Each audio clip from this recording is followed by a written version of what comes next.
5 personnes soupçonnées d'être impliquées dans la mort de Clément Méric ont été déférées ce vendredi soir au parquet de Paris. Ces personnes, 4 hommes et une femme, seront présentées ce matin à un juge d'instruction. Clément Méric est décédé des suites de plusieurs coups violents qui lui ont été portés et non à l'issue de sa chute contre un plot métallique. Difficile dès lors d'invoquer la mort accidentelle.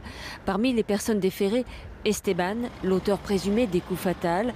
Âgé de 20 ans, il est originaire d'Espagne et connu des services de police pour port d'armes blanches. Mais pour l'instant, l'usage d'un coup de poing américain n'est pas avéré. Ah là, on a un mort. Alors là, c'est vraiment idéal, c'est formidable. On va pouvoir tuer ce pelé, ce galeux de l'extrême droite, radicalisé, désinhibé.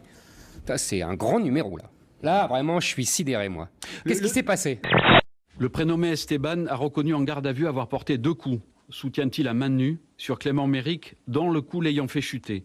Le décès n'est pas dû à un hématome qui aurait été causé par la chute par terre, mais que le décès est dû aux traumatismes crânio-faciaux qui ont été occasionnés par les coups de poing qui ont été portés sur la victime. 2 poings américains ont été saisis lors des perquisitions au domicile d'Esteban, mais d'après le procureur, il est impossible d'affirmer pour le moment qu'une telle arme a été utilisée dans la bagarre mortelle. Celui qui avait le coup de poing américain, c'était pas Et il a perdu. Vraiment. C'est lui qui est allé les provoquer. On va continuer à arranger l'histoire. Non, mais attends, on va être d'accord sur un point. On va être d'accord sur un point. Continue à leur raconter. Si Clément Méric est allé provoquer ses agresseurs, ça l'enquête le dira, on va pas savoir. En tout cas, tout ce que je lis, c'est ça. Ils sont allés les provoquer. D'ailleurs, ce qui est amusant, si j'ose dire, ce qui donne une note ironique, c'est que ces gens-là, qui sont des militants d'extrême gauche et d'extrême droite, vont à des ventes privées.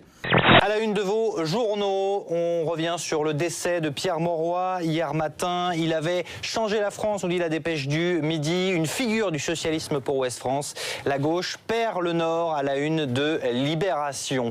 Pierre Mauroy, il était socialiste et il voulait que la justice sociale puisse inspirer tous ses actes.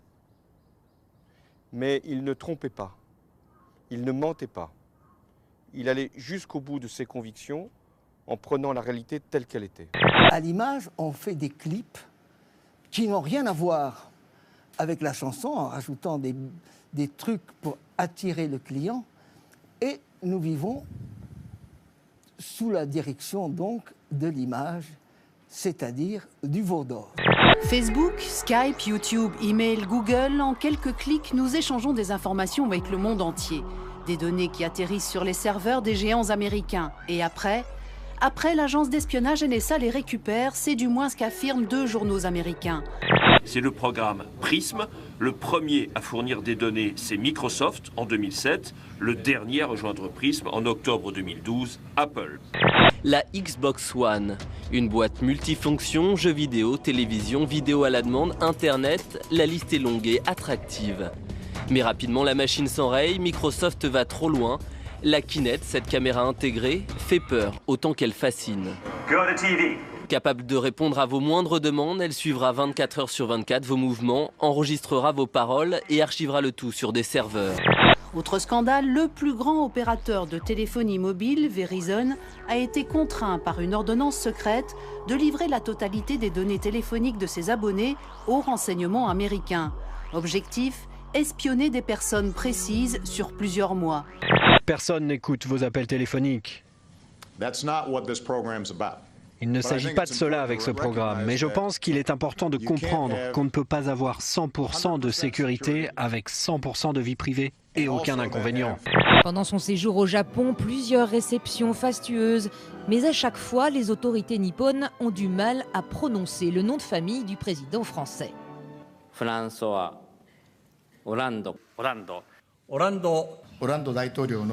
Ce qui est important pour vous, ici au Japon, c'est de bien comprendre que la crise de la zone euro est terminée. Mais qu'est-ce qu'ils font ? Ils font tout ce qu'on n'a pas le droit de faire. Ils font de la relance monétaire. Alors ça, la BCE... Ah oui, ils font tourner la planche à billets. Merci, on n'a pas le droit. Ils font même de la relance budgétaire. On n'a pas le droit. Et ils font même d'autres choses qu'on ne dit pas et que Nicolas va hurler si je le dis. Mais ils n'ont pas d'immigrés ou quasiment pas. Mais c'est le Japon, ils ont et les femmes travaillent beaucoup moins qu'en France. Allocation familiale, on parle de les diminuer. Pour les enfants, c'est dramatique. Enfin, à cause de ça, dans de nombreuses familles pauvres, les parents ne pourront plus acheter l'alcool pour pouvoir les supporter. Pour la première fois en France, le cannabis est donc envisagé non plus seulement comme un stupéfiant, mais aussi comme un traitement à usage thérapeutique.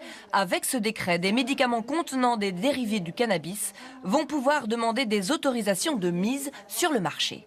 Le e-joint double I se présente comme la e-cigarette, sauf qu'on y verse de la THC liquide pure à 100%. Pour celles et ceux qui ont peur de la chimie, dans la e-cigarette, c'est rassurant. On peut même choisir le goût. Jamaïcain, marocain, afghan. C'est extraordinaire. Nous avons posé la question à son groenlandais concepteur. Alors pourquoi double I ?